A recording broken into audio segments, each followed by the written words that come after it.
morning, everybody. We'll just optimize the groups in just a couple minutes, all right? I made a few notes during the morning sessions just so I wouldn't continue to interrupt people. But I guess I feel compelled to say something positive about the grant process, not to be Pollyanna, but I was getting a little bogged down in the weight of the, the process and what it takes. So I just want to share a few on the bright side statements, okay? The first and perhaps most important thing I want to say is that grant writing is a skill. There is a recipe. If it's a skill, it means it can be taught. If it can be taught, it means it can be learned. That's why we're here today, okay? And we're not the only game in town. We're one of the best games in town, but I will tell you, you do programs like this, you will learn how to write grants. And that's really what mentoring is just somebody opening their brain up to you, trying to show you one at a time. There are more efficient ways to learn, okay? So that's one type of learning to add to your portfolio. There are others. So good job, you're here. This is the first step. We can learn how to do this, all right? So that's number one. Number two, you heard Jeremy emphasize that who's reviewing your grants? Your peers. So peer review is the highest standard of academic review. That's why, peers review grants in order to convey sponsorship to your science. The other sort of corollary to that is the same people who can help you, who are reviewing you, right, your peers, can help you write a better grant. So who are the peers? Look around. You're going to work with peers today. You don't need anybody with any special expertise to be an effective peer reviewer. I assure you. Sometimes the people with the best scientific mentorship actually have a disadvantage because those people fill in the blanks too easily for you.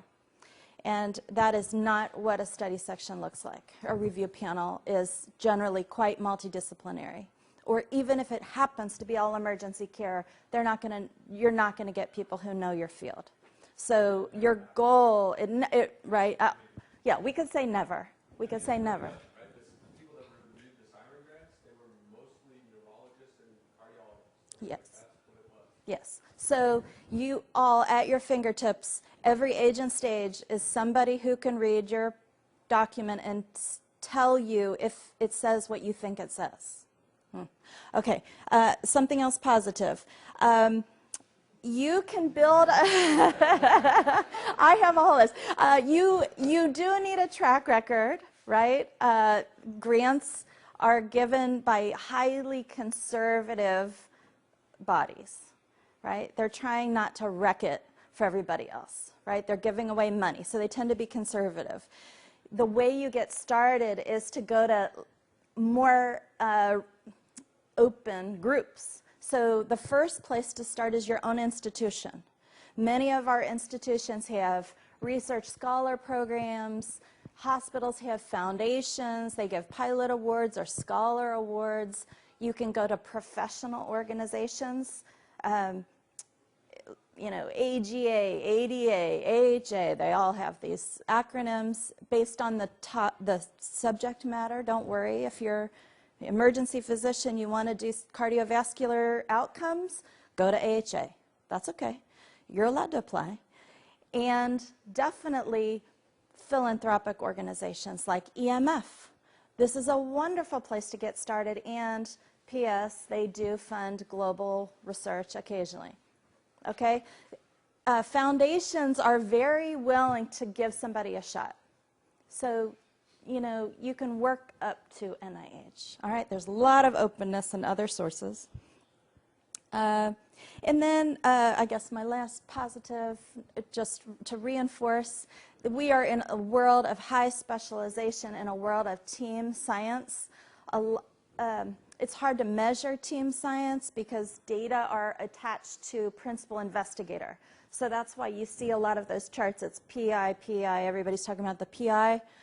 It's because it's hard to measure who's a co-investigator. But that's how an awful lot of people get funded and begin their track record. So you want to buddy up with teams doing your kind of work. You don't have to go be the lead of everything, and you don't have to be the lead your first time around. All right? So there's room for everybody. It'll be okay. All right. And then the last, my gift to you, I'm going to give you many gifts today, but one of my gifts to you is I would like to reframe. I want you to shift your frame about your reviewer. All right? It hurts when somebody doesn't like your stuff, right? It hurts when you get your manuscript back and they rip it up, right? It hurts. You can be mad, sad, right? Do the stages of grief. I want you to reframe. These reviewers are on the same side as you. This is a thankless job, and I never saw one dime. I don't know where the $100 was. I was a standing studies section member for 4 years. I spent many hours of my life reading other people's grants. I don't remember getting any money. It was thankless. Why? I did it because I want research to be funded. I want good people to do good work. That's why people do this. And you learn something, and it's kind of fun in a torturous sort of way. You know, these people are here to try to help, okay? They're on the same side as you. You know, everybody, there are jokes about Reviewer 2, right? There's funny videos. If you look up YouTube Reviewer 2, there's a bunch of funny stuff. It's always the second reviewer, right? The first reviewer loves you, and the second reviewer hates you. But we heart Reviewer 2 because Reviewer 2 is just like us. So, you know, your goal is to engage these people who are working hard for you. All right? So if they don't get it, it's because, darn it, you didn't write it in a way that people got. So back to you and back to us. And we're going to learn how to do better. All right? So that's my pep talk. That's my positive frame. And now we can talk about AIMS pages. I was really pleased that Jeremy talked about when you call your program officer, have a couple of paragraphs. I'll tell you what you should have. You are not allowed to call the program officer without sending first an AIMS page. That's the calling card. That's the digestible chunk that people understand. So don't even think about sending them an abstract. I'll just say, do not. You send an AIMS page. And if you don't have an AIMS page, then you're not ready to call. Andrew? I completely agree. But would you also say that it's actually good to give that abstract in the body of an email? It's good to have the sort of attachment and then a quick little, because, I mean, I would just say, thinking from Jeremy's perspective, when he gives a big, thick bunch of AIMS pages, it's sometimes easy just to kind of review what the gist is, because he may be able to tell right away that it's not for him. Okay, this is very interesting. So it's all relative, right? Some people might say one page is a quick thing, right? But perhaps emergency medicine wants it even quicker, okay? So sure, if you can have an abstract too, that'd be good. You know. Like, if you're looking at it that way, you're sending an AIMS page, then that thing needs to be really short so that it's literally, so he has in his mind like 2 sentences. Right. This is the business elevator pitch of Yeah. this. Yeah. My You need an elevator pitch. For medical device infection, my Yes. 3 buzzwords, right? You know, nanotechnology for fighting stem cell terrorists or whatever, right? What are your buzzwords and what is it that you're working on? So That's you know right. what institute or whatever, right? So I might say in that case, maybe not a paragraph, but like 2 sentences. Yeah. Boom. Yeah, that's good. Sometime in the future, we could do an elevator pitch program. That's good for verbal communication and for short email communication. And there's a science of persuasion that you can use for effective elevator pitches too, by the way. I think we're all in agreement that there should be a full AIMS page in an attachment, ready to go. Page one. Not allowed to wrap. Okay. All right. So most of you, let's see a show of hands who enjoyed, Andrew and I, you don't have to say enjoy, who watched the AIMS page program and Excellent. Good, good. So you know our recipe. I will not reprise. Thank you to SAEM for sponsoring that webinar. That was from last year, but it's still current. And as you know, if you watched this, we have a nice little 4-paragraph recipe. I highly recommend you watch it. And I'm very proud that thanks to Andrew being such a good colleague, he really needled me until we wrote this down. And I was happy because I always want to find ways that more people can get some of the basic training. It's an awfully long process if you're going to learn by doing and just make one mistake at a time. And most of us don't have that luxury anymore because recruitment periods are short and you're going to lose your clinical protection and you're going to struggle to get funded. So we have our program written up as a manuscript as well. So take a look at it. It's in the SAEM journal. So we're very happy about that. All right. So today, just in the next few minutes, I want to give you a few new tidbits to build on what you did. So the goal was that you already got the basics from us. You did your best draft. Hopefully you brought some copies of it today, and we're going to work on it together.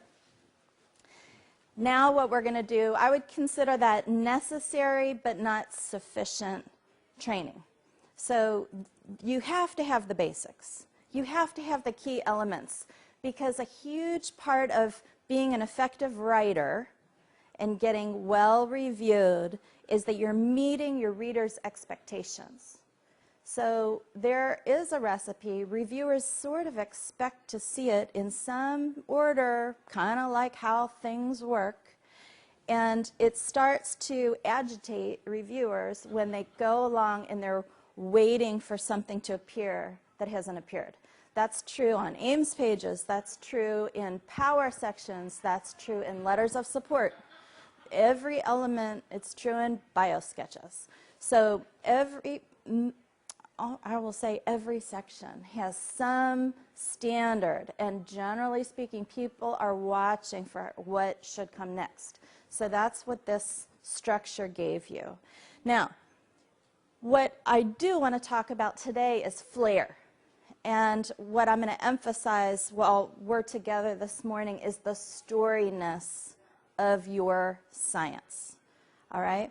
Now, before I get to creative, I do like to switch things up because why not? I do want to admonish you to please follow the cultural norms of your study section. So every study section has the way they like to see things, and often that aligns with the kind of studies they fund. So for example, a lot of that can happen on the AIMS themselves. In many basic science panels, under an AIM, you would expect to see an actual hypothesis statement. In a health services research proposal, you would rarely see a hypothesis on page 1. It would appear later in the approach section, but you would see a short paragraph of approach. So you'd say something about the population, the data, the test. So you have to know, based on the panel you're going to, how things usually look. You can have some variation, but again, give people what they expect to see, and you can find that out by asking other people who have been funded by that mechanism in the fairly recent past. Another norm is using a figure on page 1. Basic scientists tend to always have a figure on page 1. I think health services researchers underuse figures on page 1. If you do a good job with your figure, it can definitely be worth 1,000 words. So consider it. It can be fun to try that. All right. Yes, Andrew. Is another potential resource for asking that format the program officer? Yes. Again, I guess I want to differentiate the program officer like Jeremy from your reviewers. Jeremy can definitely help you. You do want a relationship with your program officer, but you will never get personal attention of a program officer to pull you up the funding line unless you pass reviewers. So in my opinion, I'm not a program officer, so I don't have a big incentive to call the program officer. You can ask, for sure. A typical reviewer would be a better bet, in my opinion, because you need to know what they think. All right. The other thing is, writing is personal. It's you, and you have a unique voice. And I'm going to suggest some maybe non-traditional techniques, but I do want to suggest to you that the best voice to use is your own. So you don't have, you're going to ask other people for their grants, and if you review grants, you'll see many different styles, many different styles. There is no one perfect style. Generally speaking, you do best being the most you. So just try to find your own voice and let it come through. And I'm going to be specific about that in a moment. Okay? The most important thing, I think, as you try to find your voice is to remember that you are actually trying to draw somebody into a story. It's really easy to get so hung up on the recipe and the sentences that it gets awfully boring, frankly. And I will tell you, I've read many grants where literally you just stop, and it's even actually been verbalized in panel, where you go, is this person even interested in this project? Are they actually expecting me to spend a solid 4 to 6 hours on their grant when they're not excited? Why should I get excited? Now, you know, how do you convey enthusiasm without exclamation points? Yes, you can, but drawing me into the story and using storytelling, even fiction techniques, can be highly advantageous to your buttoned-up scientific proposal. All right, so we're going to just try to talk about these. All right, you might know this book, How to Make Ideas Sticky. There's a little acronym, SUCCESS, with only one S at the end. So I'll just, these are fairly, you know, obvious, right? We talked in our first specific AIMS program about making the idea simple, but not simpler than it has to be, right? So this, again, is where, you know, in your head, it's all very complicated, and you know all the nuances of inclusion and exclusion criteria, and the way that usually gets translated in an AIMS page is prepositional phrase after prepositional phrase, right? In older adults, with da-da-da, who, da-da-da, and I don't know what you're talking about. Just try to give me the high level, like who, what exactly are we talking about, kind of, right? You're not talking to the specialty expert on page 1. You're talking to me, educated, non-expert. Just tell me what room we're in. We can get to the table and the, you know, I'm going to mix metaphors all morning, but, you know, get specific for the expert in the approach. The first page is not that place, all right? Unexpected.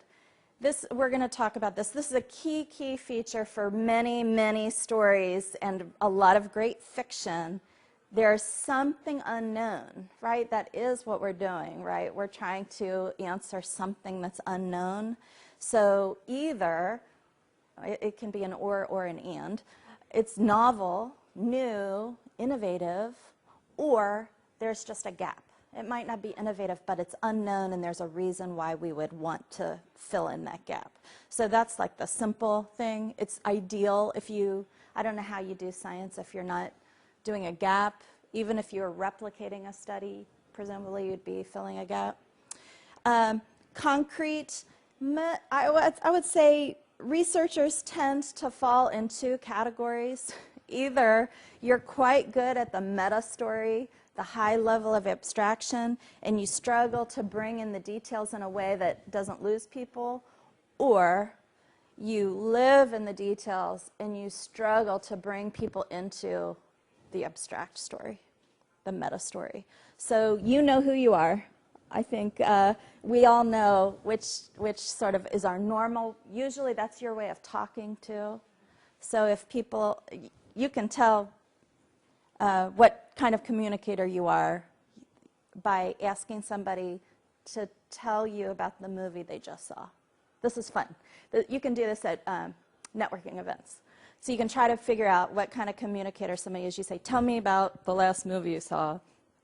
And if somebody says, oh, it was blah, blah. It was a coming-of-age tale where there's this romance, and then there was this challenge, and then it was blah, right? That's an abstract person, right? They think in models, and they can be very logical.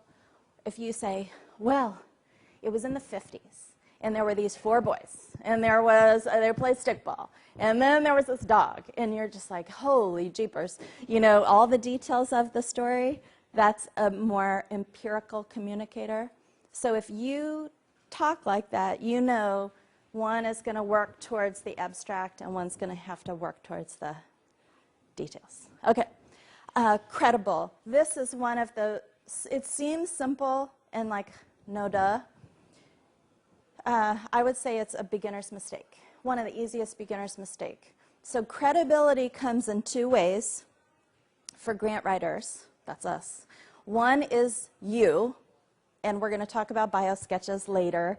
Your credibility is proven on your biosketch. So yes, indeed, the credibility of your idea is tied to the credibility of you as a reasonable person to bring forth this story and idea. So that's one part. The other part of credibility is many, many people will say, this is so novel. Nothing is known. Nobody's ever thought of this before. There's nothing out there. There's always something out there. And if you don't tie it to the literature, admittedly in 1 or 2 sentences on the first page, then I will tell you right now, you lost me as a reader. It's not okay. You must know the literature it contributes to, because that's our business. Absolutely, right? So, you know, you must tie it to a literature. It might fit in many literatures, but you got to pick one. That's your job. Emotional, you know, we do whole trainings on emotional content of communication. You're kidding yourself, dear researchers, fellow researchers, if you think science does not include emotion. Oh, yes, it does. And you're leaving an opportunity on the table if you don't tap into the emotion of your story, right? Don't we, when we say, right, the opening sentence, bad things happen to many people, isn't that emotional? Aren't you trying to tell me something is awful to kind of pull at my heartstrings? Yes, you are. And so go there. You can use emotional words, flavorful words. Try to find that heart in your story. That actually helps a lot. And then when you literally think of the storyness, what is the story? That could be part of your elevator pitch. You're trying to bring somebody into the typical archetypal story is the hero's journey, right? You have a hero. There must be a villain. Maybe the villain is undetected diabetes. Okay. But, you know, we can think of these things in hero-villain resolution ways and try to get some flavor into this. You know who you are, and you know what you've read. Some of this stuff gets pretty dry. But I want to encourage you today, we're going to try to get some spice out of what can get dry. All right. So one way to keep the spice in your story, to keep the storyness in your science, is to use storytelling techniques. So I put a link on here. TED Ed has these amazing little videos that kids in middle school watch too, but people of all levels. And I will say, I love this stuff. You can binge on these videos. They're really, really neat. It's for all different kinds of writing, fiction writing, horror writing, memoir writing, like name the kind of writing you want to do, and there's a little video on it. So they're beautifully, beautifully done, and they're super fun. One of the main features of good fiction writing, again, storytelling, is this element of keeping your readers in a state of suspense, right? We want to know what happens next. That's what you want for your scientific readers. You want them to want to turn the page and know more. You want me to be prepared to dig in your background section. Because if I start scanning on page 2, you're in big trouble, really. So generally speaking, suspense comes from not just the unknown, but a fear of the unknown, right? That there's some threat to not knowing the answer to this thing. So you want to hold on to that as you think about your gap and what's the consequence of that gap, right? This is where we've talked about, can you have something urgent? Is there any kind of burning platform, so to speak? Can you say that the field cannot move forward? Like everything we know is going to come to a screeching halt unless we figure this out. That'd be good. That'd be great if you could think of that. Is it true that there's a real safety issue, or people are going to die if we? I've never done studies like that, but somebody might be able to think of something like that. So what you want to do is frame your question. It's just a simple question, right? Your research question, but you would like to tap into the unknown. It's not so dull as to say, here's this literature, and this is not known. Well, gosh, there's an awful lot. What we don't know is far, far greater than what we know. So help me understand why we're going exactly here. Why this gap we're filling? Why not one of the 50 other gaps? If we were all given the same literature and we were all asked what should the next study be, we'd probably all come up with something slightly different. So why am I now going to go with you down this road? So that's part of your story. Okay? And so many of these suspenseful stories evoke these different emotions, right? Curiosity. Your readers are researchers. It's easy for us to get curious. And so when you write, you want to try to help a reader be curious. Why would I be curious? Because you kind of hooked me on the puzzle, right? Horror, right? Something really scary. Always good to think in mystery terms, right? People like to solve mysteries or puzzles. I might tap into sympathy, might be very worried, right? A lot of brain stuff is very worrisome. Aren't we all going to get older? Don't we all wonder about this? You think about the emotion you're trying to evoke as you shape up your AIMS page. All right. Okay. There's a few more storytelling features that I just want to bring to your attention as ways to inject suspense. So the first is the point of view. So usually we think of writing as some mysterious third person, right? We rarely bring first person into our scientific writing unless you're writing a career development type of word where you're told to say I.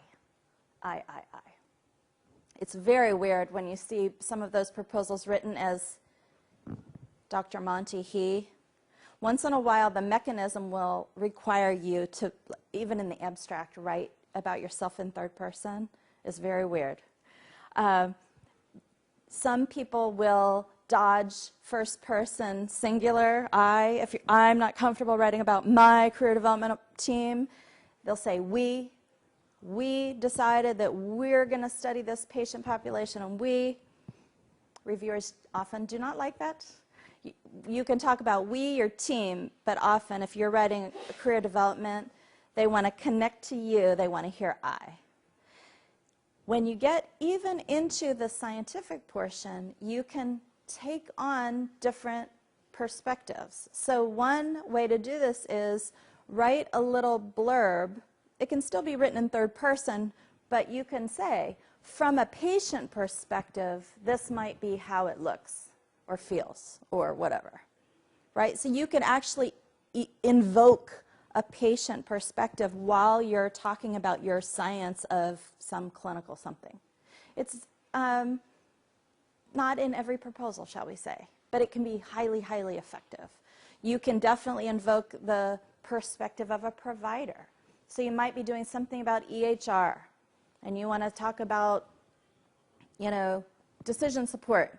And then you might say, from a patient or from a provider perspective, imagine a busy emergency department and tell a little case, and you say alert after alert after alert. You might walk somebody through your experience, and they go, oh, yeah. Like you have just a moment, just a few sentences can take you there so effectively. And then you're back to, we're going to study this system, we're going to study this alert, but people get it. Just for a moment, they get it.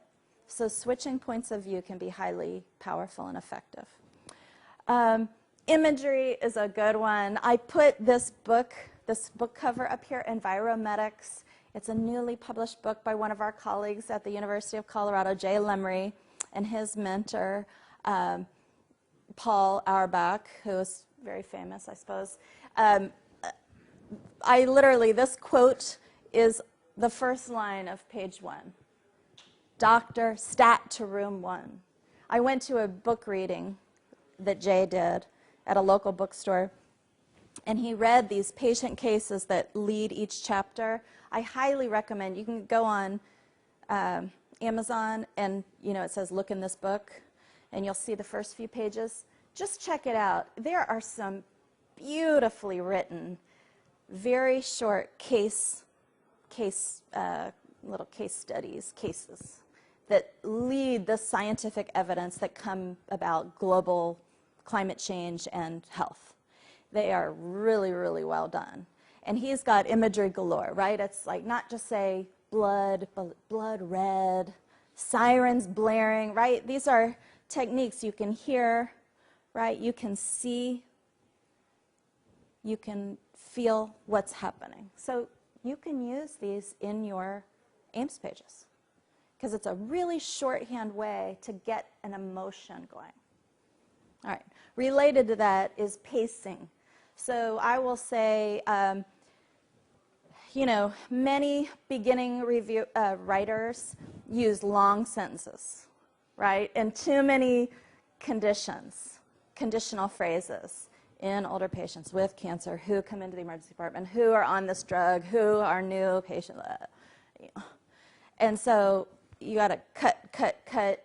And I will admit, in my own writing, I get a little staccato, a little too, have one idea per sentence, and it can get a little too, So there's some happy medium in between. You can speed up people's energy, especially if you're talking about an emergency, by using short sentences. You can use fragments. You can even use ...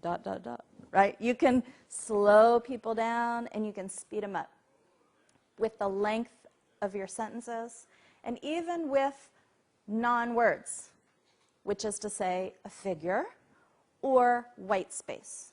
So you got to give people a breather. If you're ready, if you would like them to take a pause, you can literally build a pause for your reader in by stopping a sentence and leaving a white line. If you're trying to save space, people come around and say, how can I delete 3 words so this wraps and the paragraph is full at the bottom? Okay, but if you want to help out your reader and you're trying to slow me down and you would like to pause for a moment, you would actually leave a white line in. Okay, so it's like negative space. Use it. It absolutely helps with the emotional content of your page. All right, and silence, same deal. All right, any thoughts about this? I will say when we have trainees, I run multiple training programs for clinicians who want a career in externally funded research. And when I ask them to write their AIMS page draft, I request that they use 1-inch margins and 12-point font, because you can say it in that much space. And then later you can shrink the font and shrink the margins, and try to add more white space. So try to say it in fewer words. You can do it, and then it gives you a little more room to play. All right? All right. And then, of course, the more storyness you get, the more suspense you get, you want to close, right? You want to, in storytelling lingo, you want to give some closure. So always, right, we talked about our payoff paragraph. We want to know, what are you doing to solve the mystery or to relieve my suffering and the suffering of all these people you just engaged me in, right? So don't leave me hanging. You do need a moment of closure on page 1. Okay, so some really cool techniques that can be super, super powerful. I'm calling them non-traditional because not everybody does this, but don't let that stop you. It's highly, highly useful to bring a composite case onto page 1. So by composite case, I mean like a faux case that sort of illustrates the key features that you want. So you can tell a story.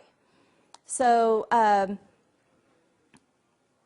you know, suppose you're, I'll tell you a story, actually. One of our investigators had a career development award about early withdrawal of life-sustaining therapy for women compared to men. So it's women's health research. She wrote a little composite story about a woman who had a catheter and had some problems and came into the emergency department and had cardiac arrest, and then she was told this story. It was maybe 6 lines. I was in the review, and the #1 reviewer said, I was moved to tears by this story. Can you believe what happened to this poor woman? I don't even think it was a real person.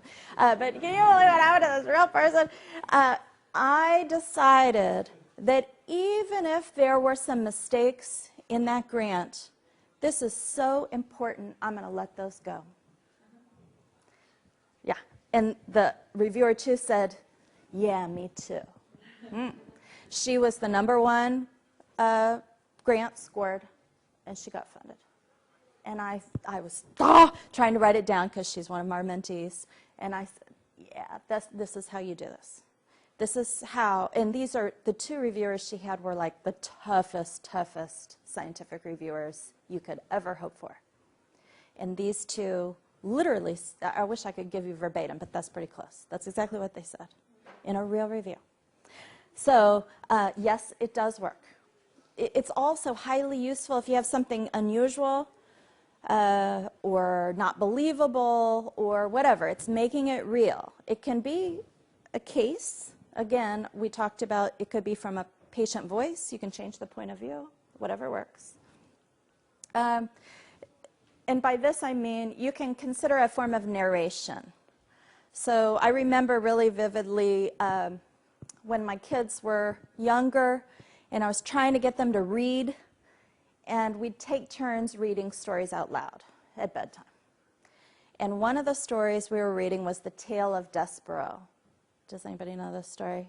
It's this lovely, it's a beautifully written book. Kate DeClermont. It's about this mouse who's Despereaux, and he talks to people, and it's very interesting. Anyway, it always starts out with the narrator, this unknown narrator, who says, dear reader, you might be wondering, what is going on here? Blah, blah, blah. And each time I would read this narration, I thought, this is so effective. I mean, this is really, really cool, because then you jump into the story.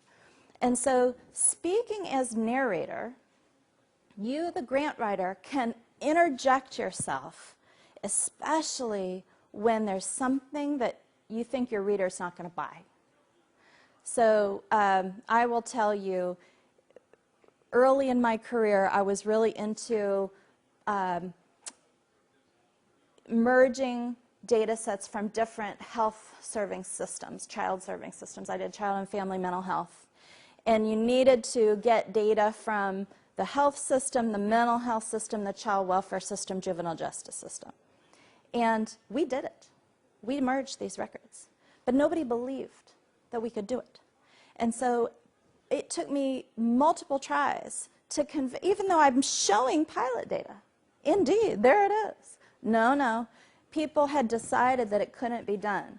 And so I would consistently have to interject. And sometimes you would even say, you might not think that you could do this. Isn't it amazing? You could say, Dr. Monte is out there getting real live samples, biobank samples on every single patient coming to the emergency department. You better believe that I will expect to see people who say, that can't be done. Nobody's going to believe it. And you're going to have to write in this thing where you say, you might not think. Here's how we solve this dilemma. And it's amazing. It's real. It's now. It's wow. Okay? So that's a very effective way to reach in and grab somebody. Okay? Always a challenge, a puzzle. You can engage somebody. You can say, this is a real puzzle. You can use that word in the same way you use gap as a flag. It might feel hokey. The gap is the known, the unknown, the gap I'm going to fill. Those are just flags. That's okay. Use that word until you can do it more creatively. Fine. Use the word, it's a puzzle. Here's the puzzle we're trying to solve. Here's the mystery. That's okay. You know this journalist lead, this is a style thing. This is that sort of headliner. It's not the actual headline, but it's the opening sentence of a newspaper article. So if you know, you've heard the ladder of abstraction, or you know, the pyramid of writing, where you start with many bad things happen to people, and then it gets down to your closing sentence where you say, this study is going to be on cardiac arrest in DDD. Flip that. So scientific writing is not the way you were taught in 6th grade grammar, where you have a topic sentence, and then you have supporting sentences, and then you end with your point. You have to flip it. So sometimes the discipline we use with trainees is we say, make your first sentence bold. And then if I only read the bold sentences, I should know your basic story. Can those hang together? And everything in the paragraph beneath the bold sentence only supports that bold sentence. That's how journalists write. The most important comment goes first, and then more and more detail till the person who gets to the end is just into it. Fine. But if I kind of run out of steam and I'm moving on to the next bold sentence, I know what's up. So it's like an outline, but it's a check on your outline. And for me personally, part of what happens is that everything makes sense. Everything's in the right order because it's all in there to you. One of the most important things for me is to get other people to read and tell me if I got things out of order. Did you need this down here, up here?